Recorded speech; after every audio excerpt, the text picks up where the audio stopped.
నమస్తే. ప్రస్తుతం మనతో పాటు సీనియర్ జర్నలిస్ట్ జయదేవ్ ఉన్నారు. ఆయనతో మాట్లాడదాం. నమస్తే సార్. నమస్తే. సార్, ప్రస్తుతం ఏపీలో కూటమి ప్రభుత్వం ఏర్పాటు చేసేసింది. కానీ ఫైనల్‌గా అంటే కేబినెట్‌లో ఎవరుండే అవకాశం ఉందంటారు సార్? అంటే అటు పవన్ కళ్యాణ్ కూడా ఉన్నారు. ఆయనకి ఏ మంత్రి పదవి ఇస్తారు అని చెప్పేసి అందరికీ ఉత్సుకత ఉంది. అండ్ బాలయ్య బాబు ఫ్రెండ్‌కి కూడా ఒక మంచి అంటే లోక్‌సభలో స్పీకర్‌గా ఇచ్చే అవకాశం ఉంది అని చెప్పేసి వినిపిస్తున్నాయి వార్తలు. ఎంతవరకు నిజమయ్యే అవకాశం ఉంటుంది? ఖచ్చితంగా కూటమి కేంద్రంలో చక్రం తిప్పబోతోందన్నది వాస్తవం. అండ్ మోరోవర్ ఏదైతే జగన్మోహన్ రెడ్డి గారు క్యాన్వాస్కి వెళ్ళినప్పుడు వైజాగ్లో స్టీల్ ప్లాంట్ యూనియన్తో మాట్లాడిన ఒక మాట అన్నారు ఆయన. దేవుని దయ వల్ల బీజేపీకి తక్కువ సీట్లు మెజార్టీ రావాలని కోరుకోండి, మనకు ఎక్కువ వస్తే మనకు బాగుంటుంది అని. సో ఆయన ప్రార్థనలు విన్నాడు. బట్ భగవంతుడికి ఏది కరెక్టో అదే చేస్తాడు కదా.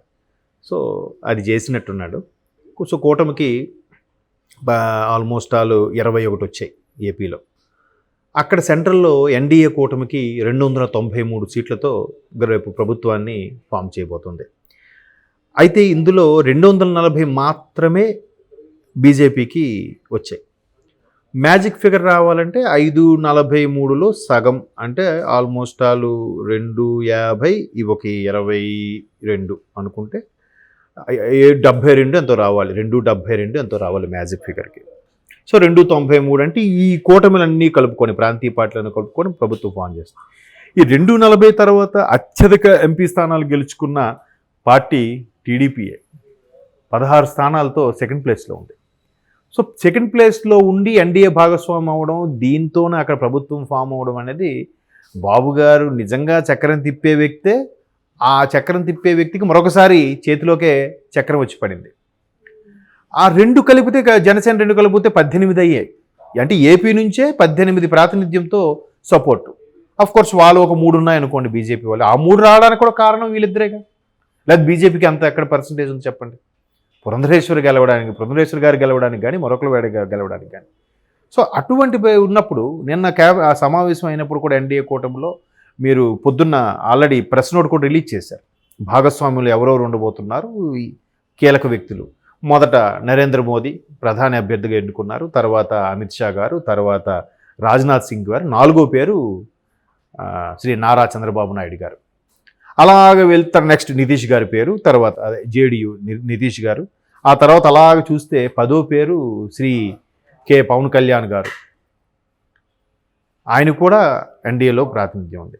అయితే ఇప్పుడు ఇన్ని స్థానాలతో ఏంటి, ఖచ్చితంగా ఎటువంటివి కోరుకోబోతున్నారంటే, ఫస్ట్ స్పెషల్ స్టేటస్ కోసం ఖచ్చితంగా కోరుకునే ఛాన్సెస్ ఉన్నాయి. ఎందుకంటే 2018లో బయటకు వచ్చేసి బదనామయ్యి ఇబ్బంది పడి బయటకు వచ్చేది కూడా ఆ స్పెషల్ స్టేటస్ కోసమే. అప్పట్లో వైసీపీ వాళ్ళు బాగా రెచ్చగొట్టడం, ఈయన కూడా అరే 3.5 సంవత్సరాలు కలిసే ఉన్నాం, ఇంకా ఇప్పటికీ మనం ఏం తెచ్చుకోకపోతే నెక్స్ట్ ప్రజల ముందు ఇదైపోతాము, వైసీపీ కూడా బాగా దుయ్యబట్టేస్తుంది, మనం ఇబ్బంది అయిపోతామని చెప్పి ఆయన మాటగా వచ్చి బయటకు వచ్చేసి ఇష్యూ అయింది. అక్కడ చిన్న మాట పట్టింపు పెరిగింది. సో దాన్ని మళ్ళీ పవన్ కళ్యాణ్ గారు సీరియస్గా తీసుకుని ఎలాగైనా 2 కలపాలి, అల్టిమేట్గా ఏపీ ప్రజలు, ప్రభుత్వము, రాష్ట్రము బాగుపడాలంటే ఈ 2 మళ్ళీ కలవాలనే ఉద్దేశంతో ఆయన తాపత్రయపడ్డాడు. అలాగే కలిసినట్టుగానే బ్లాక్ బాస్టర్ అయిపోయింది cinema. Bumper majority 164 out of 175. So ఇక్కడ కూడా 25లో 21 కూటమికి వచ్చాయి. అయితే ఇప్పుడు ఇంత ప్రాతినిధ్యం వహించింది కాబట్టి అటు ఇండియా కూటమి కూడా దగ్గర 220, 240 వచ్చినట్టున్నాయిగా. మరి వాళ్ళకు కూడా ప్రాధాన్యత పెరిగిపోతుంది. వాళ్ళు కూడా వీళ్ళందరినీ కలుపుకుంటే వాళ్ళు ఫామ్ చేయొచ్చు కదా. అప్పుడు వీళ్ళకి ఇంకా ప్రాధాన్యత పెరిగిందని అర్థమైంది. ఇంకా బాబు గారు చక్రం తెప్పబోతారని అనుకున్నట్టుగానే జరిగింది. సో అలా జరిగినప్పుడు వీళ్ళ డిమాండ్స్ వీళ్ళకి ఉంటాయిగా. ఏంటి అంటే, మొదటి నుంచి వినిపిస్తున్న వార్తలు ఏంటంటే, గ్రామీణ అభివృద్ధి, వ్యవసాయము, జలశక్తి, వీటితో పాటు ఒక 4-5 క్యాబినెట్ పోస్టులతో పాటు ప్రధానంగా స్పీకర్ కూడా ఇవ్వాలని డిమాండ్ చేస్తున్నారంట. స్పీకర్ ఇస్తే ఎంటైర్, ఇప్పుడు రాజ్యసభకి చైర్మన్ ఉపరాష్ట్రపతి, లోక్సభ అధ్యక్షుడు స్పీకర్, అంతే కదా. సభా అధ్యక్షుడు స్పీకర్ అంటే ఆ హోదా వేరు కదా. సో ఆల్రెడీ అప్పుడు అదే ఎన్డీఏ ఉన్నప్పుడు గతంలో కూడా వాజ్పేయి గారు, అద్వానీ గారు లాంటి మహామహులు ఉన్నప్పుడు ఆ సభలో కూడా ఒక దళితుడైన జిఎంసి బాలయోగ్ గారికి స్పీకర్ పదవి కట్టబెట్టారు. దట్ క్రెడిట్ గోస్ టు కూడా ఇదే బాబు గారు హయాంలో. మీకు ఐడియా ఉందో లేదో, అంటే నేను చిన్నప్పుడు బాగా. సో ఇప్పుడు మరలా బాపట్ల ఎంపీ బాలయ్య గారి మిత్రుడైన ఆ తెన్నేటి గారికి ఇవ్వబోతున్నారు అన్నట్టుగా ఒక వార్త వినిపిస్తుంది. ఇంతకుముందు కూడా ఒక వార్త వినిపించింది. హిందూపురంకు సంబంధించిన పార్థసారథి గారికి కూడా, ఆయన కొంచెం అనుభవజ్ఞుడు, పెద్దవాడు కాబట్టి ఆయనకు కూడా ఇచ్చే అవకాశం ఉందని ఒక వార్త. మరోవైపు రామ్మోహన్ నాయుడు గారు, ఎర్రంనాయుడు గారు అబ్బాయి ఎర్రంనాయుడు గారిని పార్లమెంట్లో అందరూ నేతాజీ అని పిలిచేవారట. ఆయన అన్ని పార్టీలకు అతీతంగా అందరి నాయకులతో కూడా చాలా ఫ్రెండ్లీగా మెలిగేవారట కింజరాపు ఎర్రంనాయుడు గారు. కోర్స్ దురదృష్టవశాత్తు లేరు. వాళ్ళ అబ్బాయి, వాళ్ళ తనయుడే రామ్మోహన్ నాయుడు గారు. ఈయనకు కూడా సెంట్రల్లో ఒక కీలక పదవి ఇవ్వచ్చు అనే వార్తలు కూడా వస్తున్నాయి. ఎందుకంటే అక్కడ గతసారి ప్రభుత్వం వైసీపీ ఏర్పడిన వైసీపీ శ్రీకాకుళం జిల్లాని క్లీన్ స్వీప్ చేసినప్పటికీ కూడా రామ్మోహన్ నాయుడు గారు ఎంపీగా గెలవడం జరిగింది. అక్కడ ఈవెన్ పార్లమెంట్లో కూడా చాలా సందర్భాల్లో ఎక్కువగా మాట్లాడిన వ్యక్తి, ప్రజల కోసం, టీడీపీ కోసం మాట్లాడిన ఏకైక వ్యక్తి రామ్మోహన్ నాయుడు గారు. నెక్స్ట్ జయదేవ్ గారు మాట్లాడారు, గల్లా జయదేవ్ గారు. సో ఇప్పుడు ఆ రామ్మోహన్ నాయుడు గారు సేవలు గుర్తించి ఇచ్చే ఆలోచనలో కూడా ఉన్నట్టుగా వార్తలు వస్తున్నాయి. చూద్దాం మరి. అంటే మళ్ళీ ఈ 16 మందిలో ఎంతమంది సీనియర్స్ ఉన్నారు, వెళ్ళి కూడా లెక్కలు వస్తాయి కదా. తర్వాత శ్రీభరత్ గారికి కూడా ఐటీలో కానీ సహాయ మంత్రిగా కానీ ఏదోటి ఇచ్చే అవకాశం ఉంది అన్నట్టు కూడా ఒక వార్త వినిపిస్తుంది.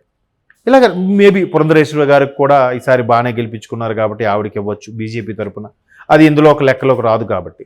ఇలాగ మొత్తం మీద వ్యవసాయము, జలశక్తి, స్పీకర్ పదవి ఒకటి, తర్వాత ఐటీకి సంబంధించింది, ఇట్లా కొన్ని గ్రామీణాభివృద్ధి కూడా. ఎందుకంటే ఇప్పుడు మనకి బాగా వెనకబడింది అని వినిపిస్తున్న నేపథ్యంలో గతంలో కూడా కేంద్ర గ్రామీణాభివృద్ధి శాఖ మంత్రిగా చేశారు ఎవరు, ఎర్రనాయుడు గారు కూడా చేశారు.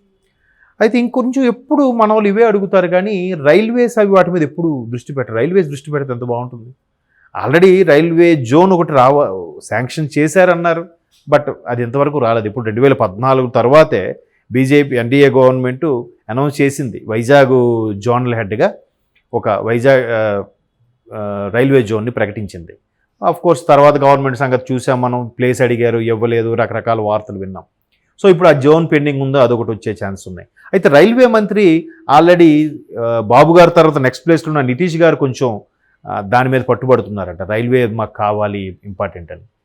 సో మేబీ నితీష్ గారికి రైల్వేస్ను ఇంకేదో కీలకమైనది వాళ్ళు తీసుకుంటారు. బట్ హోము, ఆర్థిక మెయిన్ ఏవైతే ఉన్నాయో ఇవి మాత్రం బీజేపీ మేమే అట్టు పెట్టుకుంటామని కూడా చెప్పినట్టుగా వార్తలు వినిపిస్తున్నాయి. దానికి అందరూ కూడా అంగీకరించినట్టుగా సమాచారం. మిగతా వాళ్ళు కూడా ఇప్పుడు 240తో పోటీగా మిగతా వీళ్ళన్నీ అడగలేరుగా, అది కరెక్ట్ కూడా కాదు, సబబు కాదు. బట్ ఎన్డీఏ భాగస్వామ్యంలో 2014లో ప్రభుత్వం ఫామ్ చేసినప్పుడు కూడా 2 బీజేపీ గెలుచుకుంది. ఆ 2 బీజేపీ కూడా బాబు గారు 2 మంత్రి పదవులు ఇచ్చారు. మరి ఆ లెక్కను చూస్తే 2 గెలుచుకుని 2 మంత్రి పదవులు ఇస్తే ఇక్కడ 16, 2 18 గెలుచుకుంటే వీళ్ళకి కనీసం ఒక 6 ఇవ్వాలిగా. జనసేన టీడీపీ కలిపి ఏమంటారు? జనసేనకు ఒకటి ఇచ్చినా టీడీపీకి ఒక 4-5 ఇవ్వచ్చు స్పీకర్తో కలిపి. అంటే జనసేనకు ఒకటి వెళ్ళిపోయినా, స్పీకర్గా ఒకటి వెళ్ళిపోయినా ఇంకా 4 కేంద్ర మంత్రి పదవులైనా అడగొచ్చు, ఇచ్చే అవకాశాలు కూడా ఉన్నాయి. అయితే ఏంటి, ఎవరు ఇంకా పెమ్మసాని గారు ఒకరు ఉన్నారు, మొన్నసారి గెలిచిన వ్యక్తిలో. ఆయన మంచి డాక్టరు. ఆ డాక్టర్ సంబంధించి కొన్ని రకాల ప్రిస్క్రిప్షన్స్ ఎవరైతే పూర్తిగా అర్థం చేసుకోలేకపోతున్నారో క్లాసుల్లో వాళ్ళకి అర్థమయ్యే రీతిగా ఒక రకమైన లెసన్స్ చెప్పడం, దానికి ఒక డీకోడింగ్ స్క్రిప్ట్ రాయడం కూడా చేశారంట. సో ఆయనకు కూడా కొంచెం ఈ కార్పొరేట్ ఇవన్నీ ఐడియా ఉన్నాయి కాబట్టి మేబీ ఐటీకి సంబంధించి పెమ్మసాని గారికి కూడా వచ్చేమో అని వార్తలు కూడా వినిపిస్తున్నాయి. అంటే ఎవరి అభిమానం వాళ్ళది. పెమ్మసాని గారి అభిమానం అనుకో, మా సార్కి ఇస్తే బాగుంటారా అని చెప్పి ఆయన ఒక ఛానల్ ఎవడో ఉందనుకోండి, మా సార్కి ఇవ్వబోతున్నాడు ఏదో రాసేస్తారు. అసలు అధిష్టాన నిర్ణయం వేరే ఉంటుంది. సో మొత్తం మీద బాపట్ల ఎంపీ గారికి స్పీకర్గా అనేది మాత్రం ఎక్కువగా వార్తల్లో వస్తుంది, సోషల్ మీడియాలో వైరల్ అవుతుంది.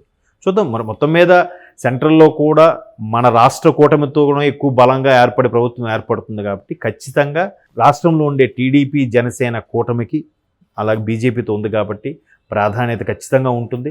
దానికి తగ్గట్టుగానే కదా ఇవన్నీ ఆలోచించే కదా పవన్ కళ్యాణ్ గారు ఇన్ని మాటలు పడి కలిపారు. చంద్రబాబు గారు కూడా అరే బీజేపీతో కలిస్తే మనకు ఓటింగ్ ఎంతవరకు తగ్గుతుందేమో అని ఆలోచించకుండా రాష్ట్ర ప్రయోజనం కోసం చంద్రబాబు కూడా తగ్గి కూటమిగా ఏర్పడడం కూడా జరిగింది. కాబట్టి ఆ స్వప్రయోజనాలు కనిపిస్తున్నాయి ఫలాలు. రేపు రోజుల్లో ఇంకా మనం చూస్తాం.